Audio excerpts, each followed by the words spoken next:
자, 오늘 하나님께서 저희들에게 주신 말씀은 제비를 뽑고 줄을 뛸 자라는 설교 제목으로 미가 2장 1절서부터 5절 말씀까지가 되겠습니다. 우리 전체를 교독하겠습니다. 제가 먼저 읽고요. 마지막 5절은 다 같이 읽도록 하겠습니다. 침상에서 악을 꾀하며 간사를 경영하고 날이 밝으면 그 손에 힘이 있으므로 그것을 행하는 자는 화 있을진저.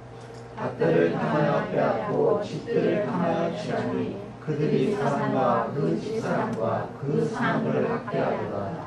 그러므로 여호와의 말씀에 내가 이 족속에게 재앙을 내리기를 계획하나니 너희의 목이 이에서 벗어나지 못할 것이요 또한 교만이 다니지 못할 것이라. 이는 재앙의 때임이니라 하셨느니라. 그때 너희에게 대하여 군사를 치르며 슬픈 애를 불러 이르기를 우리가 온전히 망하게 되었도다. 그가 내 백성의 산업을 옮겨 내게서 떠나게 하시며 물을 받으려고 폐역자에게 주시는가 하니라. 다같이 그러므로 여호와의 회 중에서 제비를 뽑고 줄을 들일 자가 너희 중에 하나도 없으리라. 아멘. 자, 우리 다같이 반갑게 인사 나눕니다. 주위 분들 보시고요. 예수님 이름으로 사랑합니다. 예수님 사랑합니다.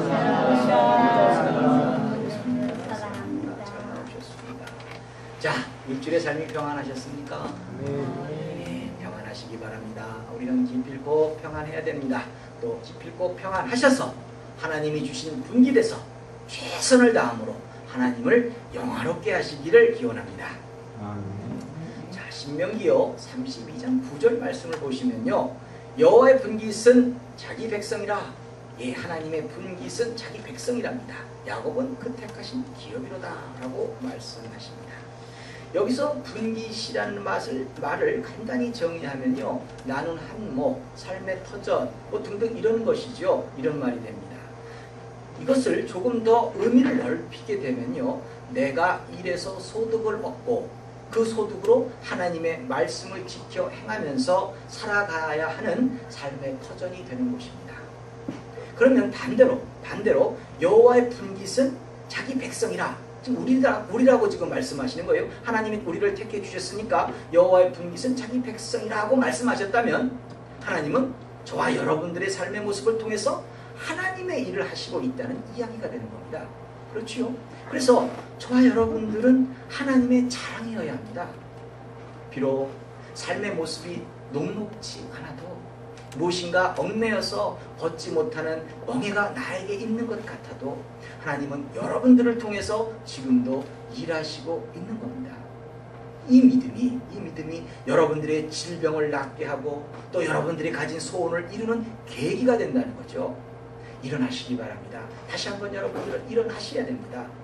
하박국 선지자의 외침이 여러분들에게도 똑같이 외쳐져야 하는 겁니다. 하박국 3장 17절 말씀에서 보시면요, 비록 무화과 나무가 무성치 못하며 포도나무에 열매가 없으며 감람나무에 소출이 없으며 밭에 식물이 없으며 우리의 양이 없으며 외양간에 소가 없을지라도 다 없어요. 우리가 생각하고 있는 부분, 우리가 힘들 부분 아무것도 없다는 거죠. 의지할 것도 없고 먹을 것도 없고 아무것도 없어요.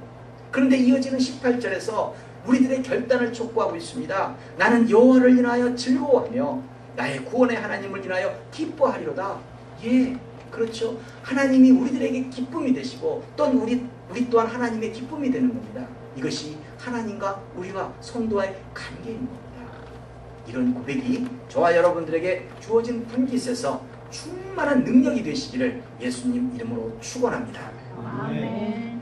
오늘 저희로 읽게 하신 이 본문 말씀의 내용은요, 미가 선지자가 1장의 말씀을 통해서 사마리아와 유다가 그들의 죄악으로 인해 두 나라에게 임할 하나님의 심판을 예언한 후에 이제 2장에서는요, 구체적인 죄악들을 언급하고 있습니다.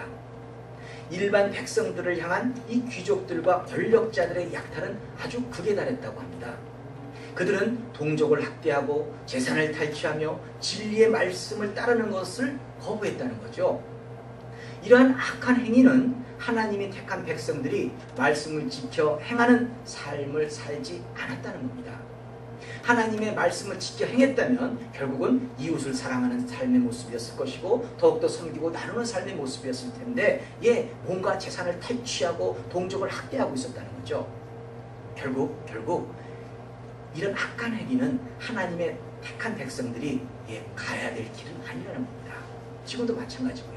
결국 그래서 그들의 행위의 결과는 심판이 날랐던 거죠. 심판이 이어졌던 겁니다. 그러나 하나님의 백성은 영원한 멸망이 아니라 소망을 남겨두시고 있습니다. 회개할 기회를 주시고 있다는 겁니다. 이 기회는요, 진행형입니다. 저와 여러분들의 영혼이 육신에 담겨있는 동안 일단은 그렇다는 겁니다. 그렇지만 그 누구도 하나님의 심판대를 하나님의 그 백보자 심판대를 피할 사람은 없지 않습니까? 또 그때가 정확하게 언제일지 아는 사람도 없습니다. 그때가 언제일지 안다면 바로 그 대목 전에서 뭔가 그때부터 회개하고 쫓아가도 되겠지만 그래 조금 부끄러운 구원이지만 그렇게 해도 되겠지만 그때를 우리는 몰라요. 그때가 정확하게 모르기 때문에 우리는 항상 하나님의 말씀 가운데 회개하는 삶을 살아야 합니다. 늦지 않아야 합니다. 성도는요, 삶의 모습으로 여러분들이 지금 살고 있는 그 모습으로 평가를 받는 겁니다. 악한 모습은 빨리 버려야 합니다. 그래서 회개는 빠를수록 좋다고 말하는 것 같습니다. 그래서 또 어떻게 보면요, 우리에게 있는 고난은 우리에게 있는 뭔가 우리가 지금 참지 못할 여러 가지 일들, 우리에게서 지금 이루어지지 못하고 있는 이 모든 소원들, 이런 것을 통해서 어떻게 보면 하나님이 우리를 사랑하신다는 영적인 의미가 있는 거죠. 기도의 분량을 채워라, 너희들의 삶의 모습을 복받는 대로 바꿔라, 뭐 등등, 하나님의 그 메시지가 있다는 겁니다. 어떻게 보면 항상 하나님은 이 메시지를 통해서, 이 고난을 통해서 하나님의 말씀으로 빨리 돌아오라고 하는 사랑의 경고가 되고 있다는 겁니다. 어떻게 보면 그렇습니다. 자신이 왜 고난을 받고 있는지 모르고 있었던 이 욥의 고백을 보면요, 우리에게 있는 이 고난이 대체 무엇인지, 어떤 의미를 가지고 있는지, 이런 것들을 미루어 알아볼 수가 있습니다. 욥은 말합니다. 욥기 23장 10절 말씀에서 나의 가는 길을 오직 그가 아시나니 그가 나를 단련하신 후에는 내가 천금같이 나오리라, 이렇게 말씀하신다는 거죠. 내가 가는 길을 내가 몰라요. 오직 그가 아시나니 하나님이 아신다는 거죠. 그 길에서 단련하신 후에 내가 다시 한번 새로워진다는 거죠. 어떻게 정금같이 일어난다는 겁니다. 지금 내가 당하는 이 아픔이, 삶의 고통이 비록 나의 죄로 시작된 고난일지는 몰라도 그 고난으로 단련을 받아서 회개를 하고 다시 하나님 앞에 서는 날 우리 모두는 하나님의 자부심이 된다는 겁니다. 하나님의 자부심, 하나님의 기쁨이 된다는 거죠. 너희가 끝내 이겼구나, 너희가 끝내 돌아왔구나, 만세전에 너희를 택함이 결코 헛된 것이 아니었구나 하면서 하나님이 여러분들을 영접해 주신다는 겁니다. 하나님은 저와 여러분들의 회복으로 기뻐하시는 겁니다. 스바냐 3장 17절 말씀을 보시면요, 너희 하나님 여호와가 너희 가운데 계시니 우리 가운데 계시죠. 우리와 함께 하시죠. 그는 구원을 베푸실 전능자시라. 그가 너로 인하여 기쁨을 이기지 못하여 하시며 너를 잠잠히 사랑하시며 너로 인하여 즐거이 부르며 기뻐하시리라 하리라. 아멘. 그렇죠. 분명히 말씀하시잖아요. 하나님이 우리가 기쁨이 된다는 거예요. 하나님이 우리의 그 삶의 모습이 기쁨이 된다는 거죠. 이런 하나님의 선포가, 하나님의 기쁨이 저와 여러분들의 삶에 충만하게 임해야 하는 겁니다. 그래야 우리는 하나님의 그 삶의 모습으로, 하나님의 그 자부심으로 다시 한번 일어설 수 있다는 거죠. 우리는 할 수 있습니다. 일어나시기 바랍니다. 우리 모두가 아직도 하나님의 분기시기 때문에 우리는 일어나야 한다는 겁니다. 하나님은 우리를 통해서 하실 계획이 있기 때문에 우리는 기필코 일어나야 합니다. 우리의 일어남은요, 다만 성도가 말씀을 지켜 행하면 이라는 이 단순한 진리가 회복되고 그것을 다시 놓지 않으면 얻게 되는 축복이에요. 다른 게 아니에요. 어렵다고 생각하실 일도 아닙니다. 어려운 것이 아니라 행함이 필요한 겁니다. 오늘 본문 1절 말씀에서 심상에서 악을 꾀하며 간사를 경영하고 날이 밝으면 그 손에 힘이 있으므로 그것을 행하는 자는 바 있을진저라고 경고의 말씀이 시작됩니다.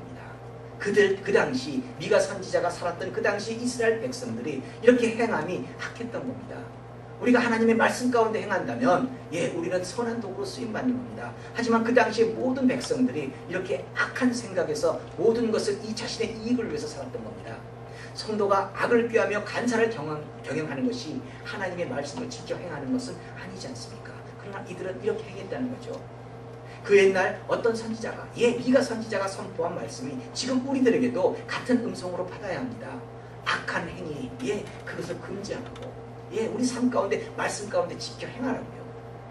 하나님 앞에서 죄악을 범했던 당시 권력자나 부자들은요 밤새도록 다음날 행할 죄악을 꾀하고 또 날이 밝으면 그것을 실행에 옮겼던 거예요. 그것만을 위해서 살았던 거예요. 하나님 말씀하고 무관하게 살았던 거죠.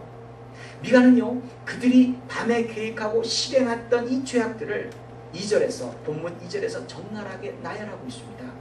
본문 2절에서 보시면요 밭들을 탐하여 빼앗고 집들을 탐하여 취하니 그들이 사람과 그 집 사람과 그 사람을 학대하도다. 이것을요 쉬운 말로 표현하면 본문 1절에서 그 손에 힘이 있으므로 즉 뭔가 이 힘이 있다는 거죠. 당시 권력자나 부자로 힘이 있는 자가 이웃의 이웃의 집을 빼앗고 사람들을 학대하는 죄를 짓고 있다는 구체적인 제목들을 지금 나열하고 있습니다. 그렇기 때문에 본문 3절에서 여호와의 말씀에 내가 이 족속에게 재앙 내리기를 계획하나니 여기서 뭐라요? 이 족속이란 결국은 뭐죠? 당시 권력자나 부자들을 말하는 거예요. 결국 이들의 죄로 재앙이 내리게 되는데 이 재앙은 너희 목이 이에서 벗어나지 못할 것이요 또한 교만이 다니지 못할 것이라고 하십니다. 결국 이 말씀은요 성경이 성경을 해석하는 이 대목으로요 예레미야 27장 11절 말씀이 해석해 주고 있어요. 예레미야 27장 11절 말씀을 보시면요 오직 그 목으로 바벨론 왕의 멍에를 메고 그를 섬기는 나라는 내가 그들을 하나님이 그들을 그 땅에 머물러서 밭을 갈며 거기 거하게 하리라 하셨다 하라 여호와의 말이니라 이렇게 선포한다는 거죠. 결국 하나님이 징계로 폐역한 이스라엘 백성들을 즉 말씀을 지켜 행하지 못하고 있는 이스라엘 백성들을 바벨론의 포로로 보내서 멍에를 메고 그들의 밭을 갈며 거기에 살도록 하시겠다는 그 예언의 말씀인 거예요. 그런데 이런 재앙이 이스라엘 백성들에게 임하게 될 때 부르게 될 애가가 즉 슬픈 통곡이 본문 4절에서 기록되어 있는 겁니다. 우리가 온전히 망하게 되었도다. 이 하나님이 내 백성의 산업을 옮겨 내게서 떠나게 하시며 우리의 밭을 나누어 패역자에게 주시는도다. 이렇게 기록하고 있어요. 하나님은요 본래 이스라엘 백성들에게 약속의 땅을 허락하신 분입니다. 그 약속의 땅을 허락하시면서 또한 그 분깃을 주시면서 하나님께서 하실 일이 있어서 그 사명도 주신 거예요. 분깃에서. 그렇죠. 이스라엘 백성들에게는요 하나님의 말씀을 자신의 삶의 모습으로 실천해야 되고 그 말씀을 그대로 후손들에게 전해야 될 복음을 증거할 그 계획이 있으셨던 거예요. 그러면 그 가나안 땅을 정복하게 하시고 또한 그 분깃을 주셨는데 이들은 그렇게 생각하는 거 아니에요. 약속을 떠났어요. 하나님의 약속을 지키지 않습니다. 하나님 말씀 가운데 거하며 살지를 않아요. 지켜 행하지 않습니다. 그래서 이 자신과의 언약을 배반한 이 하나님과의 언약을 배반한 이스라엘 민족에 주셨던 땅을 다시 패역자에게 나눠주신다는 겁니다. 이것은요 어떻게 보면요 하나님이 하나님의 도구로 선한 쓰임을 받든지 아니면 악의 도구로 쓰임을 받든지 간에 땅을 주시기도 하고 또 그것을 거두시기도 하시는 거죠. 한마디로 말하면요 하나님이 주신 분깃을 거두실 때는요 하나님의 계획의 도구로 쓰임받지 못한다는 겁니다. 하나님이 그 분깃을 거두셨어요. 그렇다면 하나님의 일이 더 이상 할 게 없다는 거죠. 조금 더 확대 해석하게 되면 하나님의 말씀을 지켜 행하지 않는 사람과는요 더 이상 일하지 않으시겠다는 하나님의 얘기예요. 당시 사람들이요 무엇을 지켜 행하지 않았습니까? 그들은 형제를 사랑하지 않았어요. 이 구약의 말씀이나 신약의 말씀이나 같은 맥락에서 지금 이루어지고 있습니다. 지금 오히려 이웃을 핍박하고 형제들의 것을 착취했습니다. 이것을 신약성경의 말로는 로마서 13장 10절의 그 말씀 표현으로 이어지고 있습니다. 사랑은 이웃에게 악을 행치 않으니. 그렇죠? 근데 이 사람들은 지금 악을 행했던 거예요. 그러므로 사랑은 율법의 완성이니라. 여러분들의 삶의 모습으로, 지금 이 신약 세대를 살고 있는 우리들의 삶의 모습으로 하나님은 뭐예요? 율법을 완성시켜 나가고 계시는 거죠. 아무튼 그 당시 부자나 권력자가 자신만이 더 잘 살아보겠다고, 더 잘 살겠다고 침상에서 악을 꾀하며 사는 것이 악한 행위였습니다. 반면에 하나님의 계획대로 살아야 하는 성도는 구체적으로 이렇게 살아야 한다고 또 성경을 제시해주고 있었어요. 로마서 14장 15절 말씀을 보시면요, 만일 식물을 인하여 내 형제가 근심하게 되면 이는 내가 사랑으로 행치 아니함이라. 그리스도께서 대신하여 죽으신 형제를 내 식물로 망케 하지 말라, 망하게 하지 말래요. 지금 내 주변에 있는 형제 또한 예수님의 대속의 은혜로 구원받은 자예요. 나만 구원받은 게 아니라 내 주변에 있는 모든 자들이 결국은 예수님의 그 십자가의 죽으심으로 구원받은 형제들이거든요. 그들을 사랑하라 하시는 거예요. 이것을 하지 않으면 그나마 나에게 있는 것도 다 빼앗길 수밖에 없다는 그런 경고의 말씀이 되는 거죠. 이 모든 것은요, 성도가 어떻게 살아야 하는지를 하나님이 마련하신 방편입니다. 성경에 기록된 내용이라는 거죠. 또 본문 5절에서 보시면 그러므로 여호와의 회 중에서 제비를 뽑고 줄을 띨 자가 너희 중에 하나도 없으리라고 말씀하십니다. 여기서 여호와의 회 중이라고 한다면 오직 여호와 하나님만을 믿고 따르는 하나님의 백성, 곧 언약의 백성들을 의미하는 겁니다. 하나님의 말씀을 기억하고 그 말씀대로 살아서 이웃에게 삶으로 복음을 증거하고 또 믿음의 후손들에게 그 말씀을 증거해야 될 자들 모두를 얘기하는 거죠. 하나님은 이런 계획을 이루시기 위해서 저와 여러분들을 회중 안에 부르신 거예요. 지금 이 자리에 부르신 겁니다. 그리고 또한 분깃을 주신 겁니다. 분깃이 뭐예요? 분깃은 일할 터전입니다. 그 당시로는 땅이었죠. 그런데 이것을 손에 힘이 있으므로 자신들의 임의로 빼앗는다면 하나님이 가만두시겠어요? 하나님의 일을 시키시고자 하나님이 여러분들의 각자에게 다 분깃을 주시고 그 속에서 하나님의 그 나라의 지경을 넓히고 그 속에서 만나는 많은 자들로 하여금 복음을 증거하고 섬기고 나누라고 다 하나님이 그 분깃을 정해 주셨는데 그것을 빼앗는 거예요. 힘이 있다고 자신의 생각대로. 결국요, 제비를 뽑고 줄을 띨 자가 너희 중에 하나도 없으리라고 한다는 것은 이 말씀은요, 다시 이사야 34장 17절의 말씀을 보시면 이해가 됩니다. 여호와께서 그것들을 위하여 제비를 뽑으시며 신수로 줄을 띄어 그 땅을 그들에게 나눠주셨으니 그것들이 영영이 차지하며 대대로 거기 거하리라, 이렇게 말씀하세요. 이것은요, 하나님께서 이스라엘 백성들을, 이스라엘 민족들을 수단 삼으셔서 가나안 정복을 하셨어요. 그 가나안 정복의 일을 다 끝내시고 난 다음에 이스라엘 백성들에게 분깃으로 땅을 일일이 이렇게 나눠주실 때 사용하셨던 방법입니다. 그러니까 결국은요, 하나님께서 이 분깃을 주시는 것은 무엇이죠? 그 땅을 나눠주시면서 그곳에서 하나님의 일을 하라고 나눠주신 땅이라는 거죠. 또 이 방법은요, 이사야의 그 기록에서, 조금 전에 읽으셨던 이 이사야의 기록에서 에돔을 정복하고 그 에돔 땅을 나누어주는 방법이셨어요. 제비를 뽑고 줄을 띨 자가 그 방법으로 쓰셨다는 거죠. 그런데 이 제비를 뽑고 줄을 띨 자가 너희 중에 없다는 말은 결국 분깃을, 삶의 터전을 더 이상 주지 않으시겠다는 겁니다. 이것은요, 다시 말하면 하나님은 더 이상 죄의 모습으로 돌이킴이 없는 백성들을 통해서는, 죄악 속에서 헤매고 있는 백성들을 통해서는 일하지 않으시겠다는 말씀이 되는 거예요. 그 있는 것을 뺏으시겠다는 거니까. 하나님이 우리를 통해서 일하지 않으시겠다면 우리를 먹이실 이유가 없지 않습니까? 우리를 돌보아 주실 이유가 없지 않습니까?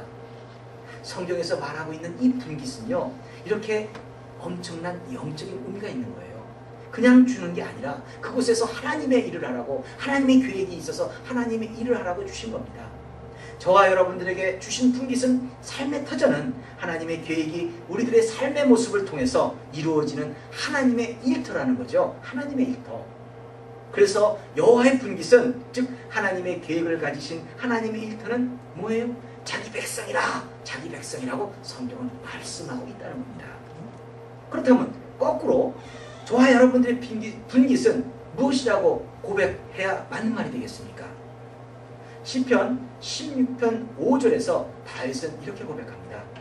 여호와는 나의 산업과 나의 잔의 소득이시니 나의 분깃을 지키시니이다 나이다, 이렇게 고백을 해요. 나를 통해서 하나님의 계획을 펼치시겠다는 분도 하나님이시고, 그곳에서 소득을 얻게 하시겠다는 분도 하나님이시고, 또 지키시겠다는 분도 하나님이시라는 겁니다. 또 이어지는 시편 16편 6절에서 보면요, 내게 줄로 지어준 구역은 아름다운 곳에 있으며 나의 기업이 실로 아름답다, 이렇게 말씀하고 있습니다. 다윗이 고백하고 있어요. 내게 줄로 지어준 구역은 하나님의 방법으로 우리를 통해서 하나님의 계획을 이루시기 위해서 주신 곳입니다. 하나님이 하실 일이 있어서 우리로 하여금 그 분깃을 주시고 그곳에서 하나님의 일을 하라고 하신 거예요. 그런데 여러분들 생각해 보세요. 이곳이 진짜로 그토록 아름다운 곳에 있습니까? 한번 생각해 보세요. 여러분들의 기업이 처음부터 진짜로 아름답습니까? 다윗이 이런 고백을 한 때를 보면요, 진짜로 아름다워서 근심 걱정이 없어서 너무나 행복해서 말했을 거라고 생각하세요? 아니에요. 다윗이 이 고백을 할 때는 척박한 땅에서 그야말로 그 사울 왕의 그 죽음의 그 두려움을 피해서 이리저리 숨고 도망가고 동굴로 피하고 들판에서 자고 그렇게 살았던 그때예요. 그렇지만 다윗의 입장에서는 그 척박한 땅에서 하나님이 주신 그 아름다운 땅을 보고 있다는 거죠. 이게 나름대로 영적인 의미가 있는 겁니다. 이어지는 7절에서요, 이 다윗이 어떻게 이런 고백을 할 수 있는지, 진짜 행복했는지 안 했는지를 알 수 있는 척도가 되는 말씀이 있어요. 7절에서 보시면 다윗은 밤마다 내 심장이 나를 교훈하도다 라고 말씀하고 있습니다. 너무나 힘이 들어서 좌절하고 있는 그때에도, 그저 쓰러지려는 그 순간에도 다윗은 밤마다 스스로 하나님의 말씀으로 교훈했던 거예요. 하나님의 능력이 임하면 이것이 아름다운 땅이 될 것이라는 그 선포를 한 거죠. 비록 지금은 처절한 현실에 놓여 있지만 우리도 같은 경우 아니에요. 우리도 뭔가 주신 분깃이 불만족스럽습니다. 주신 분깃이 이 정도밖에 안 될까? 우리가 꿈꾸는 것은 이런 것인데 라고 여러분들의 생각에 못 미칠 수 있습니다. 그렇지만 비록 이 모든 이 처절한 현실을 이 처참한 현실에 놓여 있다 할지라도, 비록 지금은 병든 자로 놓여 있다고 할지라도, 비록 지금은 아무런 소망을 기대할 수 없는 처지이지만 나에게 주신 분깃은 나의 삶의 모습을 통해서 아름다워져야 한다는 그 고백이 있어야 한다는 거죠. 지금 당장은 공허함 속에 앞을 분간할 수 없는 시력 같은 그 어두움이 있는 곳이지만, 내가 서 있는 이곳에서 하나님의 말씀을 지켜 행함으로 이 땅이 아름다워질 것을 하나님은 꿈꾸시고 있다는 것을 우리는 믿어야 된다는 겁니다. 아멘. 이것은요, 항상 여러분들의 삶 가운데 이정표가 되어야 된다는 겁니다. 현실적으로는요, 척박한 땅 그 위에 서서 하나님의 능력으로 아름다운 열매가 맺어지게 될 것을 말하고 있다는 겁니다. 인도에 아크바르 황제 때 비르발이라는 현자가 똑똑한 사람이 있었대요. 그때 어느 날 황제가요, 어전으로 탁 나오더니 벽에 줄을 하나 딱 그었답니다. 이렇게요, 줄을 하나 탁 긋고 신하들에게 말했답니다. 잘 들어라. 지금부터 그대들은 내가 벽에 이렇게 그어놓은 줄을 짧게 만들 수 있는 방법을 찾아라. 단 줄에 손을 대서는 안 된다. 일절 손을 대지 않고 이 줄을 짧게 만들어야 한다. 이렇게 말했다는 겁니다. 언뜻 보면 참 불가능해 보이지 않습니까? 손을 안 대고 어떻게 이 그어진 줄을 짧게 만들 수 있습니까? 손을 댈 수 있다면 간단해요. 어떻게 돼요? 지우면 되죠. 뭐 요즘에 그 허연 거 칠하는 것도 있잖아요. 하얀 거 칠해버리든가. 그러면 이 줄이 좀 줄어들 수 있겠죠. 근데 사실 이게 손만 댈 수 있다면 뭐 누구든지 할 수 있는 일이긴 한데, 지금 손을 대지 말라니까 당혹스러운 거죠. 여러분들은 어떻게 하면 좋겠어요? 어떻게 하시겠다고 생각되십니까? 아무튼요, 그 순간 이 현자라는 이 비르발이 딱 나섰습니다. 그리고는 왕이 그은 줄 밑에 더 길게 줄을 하나 딱 그어버렸습니다. 요렇게. 그렇죠? 줄이 길어지니까, 이 줄이 이렇게 길어지니까 왕의 줄은 어때요? 상대적으로 짧아졌죠. 왕이 그은 줄은 짧아졌지 않습니까? 이 비르발이 그은 줄이 길기 때문에. 바로 이겁니다.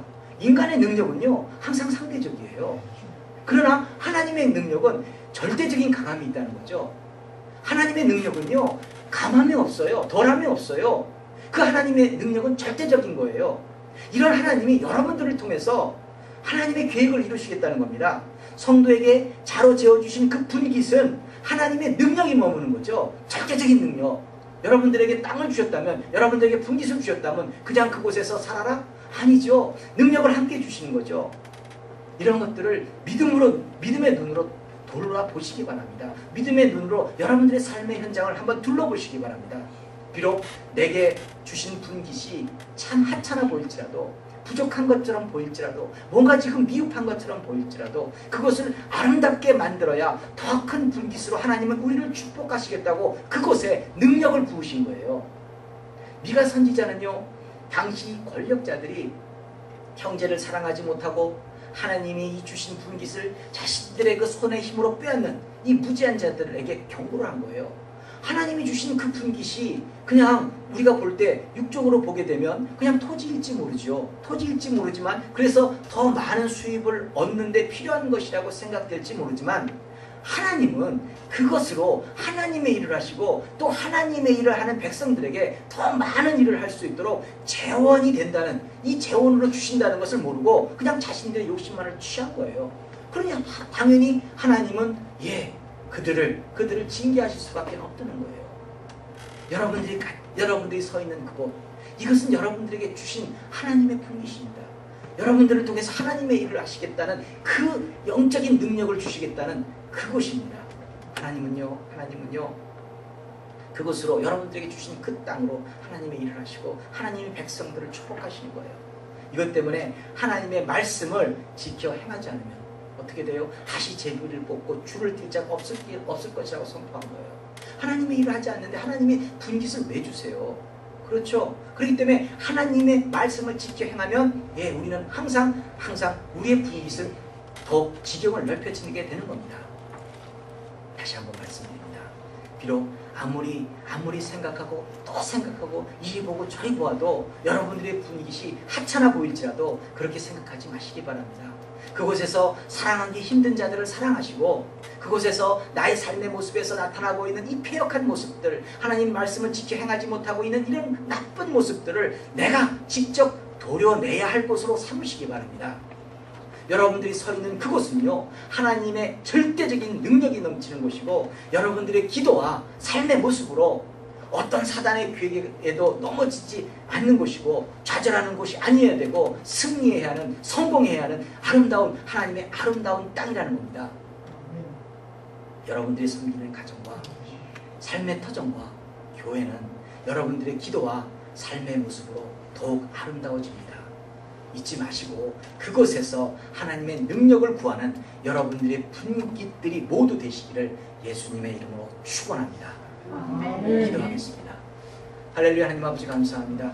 하나님께서 주신 저희들의 분깃, 그야말로 뭔가 짜증나는 것 같고 부족한 것 같아서 항상 외면했던 곳입니다. 그러나 하나님께서는 이곳에 능력으로 채워주시고 우리들로 하여금 다시 한번 이곳에서 일어나라고 하시오니, 하나님 이곳에서 하나님의 말씀을 지켜 행하는 삶이 펼쳐지게 하여 주시옵소서. 사랑할 자들을 사랑하게 하시고, 또 아버지 섬길 자들을 섬기게 하시고, 세울 자를 세우는 능력의 삶이 펼쳐지게 하여 주시옵소서. 하나님의 기쁨이 되는 장소가 하나님께 주신 이 장소이오니, 이곳에서 이 척박한 땅에 서서 다시 한번 하나님의 아름다운 나라가, 하나님의 그 지경이 넓혀지는 그 삶의 모습이 되게 하여 주시옵소서. 그 광경을 하나님 다시 한번 쳐다볼 수 있도록, 바라볼 수 있도록 축복하여 주시옵소서. 감사하며 이 모든 말씀 예수님 이름으로 기도드립니다. 아멘.